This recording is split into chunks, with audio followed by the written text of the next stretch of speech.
Because I told you that bishopric story, I have to tell you my second bishopric story. I was only in the bishopric twice, and the second time we were in Highland, and Highland was a great place to live. And this is a bishopric that at first we had a little bit of struggling, but I learned how to sustain in a proper manner in a way that I never realized that you were supposed to. And I realized that when you sustain somebody, you're right in the bullpen with them, and you are supporting them and pushing and trying to help and trying to give suggestions and trying to move the agenda along, not stick down your heels and pulling against. That was a big learning experience. I didn't learn it on the first one because we got along so well. It just didn't, there was no problem that way. The second one, there was a little problem that way for a while until I got myself straightened out. But in this case, I was sitting on a stand. The bishop was introducing, it was his time to conduct. And he was introducing the people that were had been baptized, and also the people that were going to be blessed, and new babies, in other words.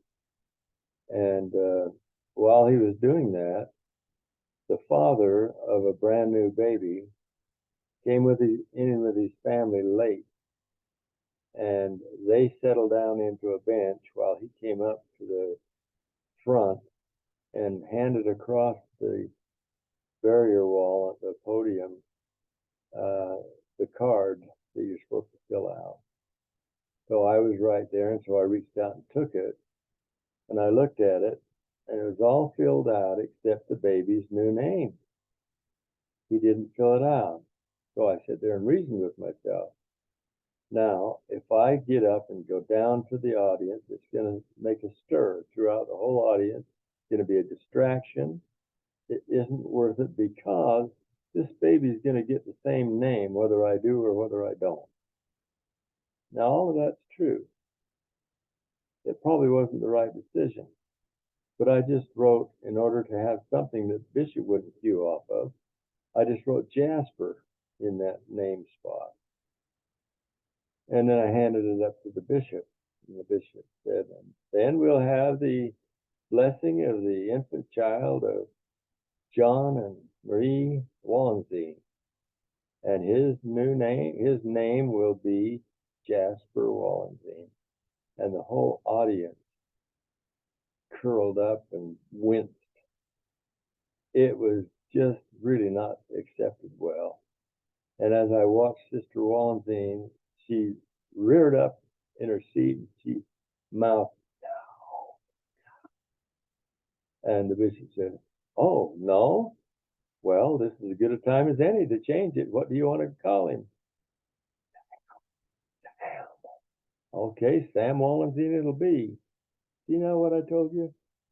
You're going to get the same name no matter what anyway. And sure enough, when he blessed the baby, he blessed it by the name of Sam Wallenstein. Well, I don't know that a guy's counselors ought to be doing stuff like that to him. He didn't seem to appreciate it even after the meeting was over. The other counselor thought it was funnier than heck, but you know, that isn't the way you do it. You just don't do that kind of stuff. It's taken me a long time to learn to just be respectful and dignified. Those two words are just words to me because I don't understand the meaning. And I would hope that each of you would find a better way to tease and kid around and have fun. It shouldn't be done in a sacred meeting like that, I don't think.